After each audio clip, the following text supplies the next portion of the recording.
আমাদের প্রায় ৬ জন তো মারা গেছে, ৬ জনের বিভিন্ন জেলায় ৬ জন মারা গেছেন। আমি সব রিপোর্টগুলি কিন্তু আজকে আমাদের অফিস থেকে আমি দিতে বলেছি। আর প্রায় ৪৫০-এর উপর আমাদের নেতাকর্মী আহত। এখন ওরা যেটা করছে চোরাগুপ্ত হামলা করছে, মানে জানি না তারা আমাদের বিরুদ্ধে সারা বিশ্বব্যাপী নারী ধৈর্য ধরতে বলে, যে প্রত্যেকে ধৈর্য ধরতে হবে। কারণ আমরা জানি যে বাংলাদেশের জনগণ আমাদের ভোট দেবে, সেটা আমরা নিজেরাই বুঝতে পারছি, মানুষের ভিতরে যেটা আকাঙ্ক্ষা। কাজে কোনো মতেই যেন এই নির্বাচনটা কোনো মতে মানে তাদের নির্বাচনটা কিন্তু সম্পূর্ণ চালিয়ে যেতে হবে এবং প্রত্যেকটা ভোট কেন্দ্রে যারা আমাদের প্রতিনিধি থাকবে বা এজেন্ট থাকবে তাদেরকে থাকতে হবে, একদম রেজাল্ট নিয়ে না আসা পর্যন্ত নির্বাচনটা চালাতে হবে।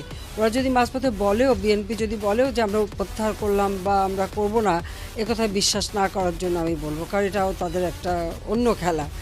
সন্ত্রাস করে, মানুষ হত্যা করে আমরা ক্ষমতায়, তারপর আমার দলের এতগুলি মানুষকে তারা হত্যা করেছে। আমি সবাইকে দৃশ্য করে বেড়াচ্ছে, আবার উল্টো দিকে আমাদের নেতাকর্মীদের উপরে আঘাত করছে। তবে এখানে আমি একটা কথা বলি যে কালকে ইলেকশন আমি চাই একটা শান্তিপূর্ণ নির্বাচন হোক, অবাধ সুষ্ঠু নিরপেক্ষ নির্বাচন হোক, সেটা আমাদের কাম্য।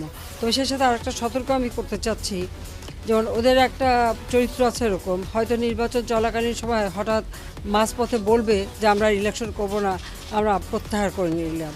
সেই ক্ষেত্রে আমি বলবো যারা যারা প্রার্থী, অন্যান্য দলের যে সব প্রার্থী বা আমাদের দলের প্রার্থী যারা আছেন, তাদের নির্বাচনটা কিন্তু সম্পূর্ণ চালিয়ে যেতে হবে এবং প্রত্যেকটা ভোট কেন্দ্রে যারা আমাদের প্রতিনিধি থাকবে বা এজেন্ট থাকবে তাদেরকে থাকতে হবে, একদম রেজাল্ট নিয়ে না আসা পর্যন্ত নির্বাচনটা চালাতে হবে।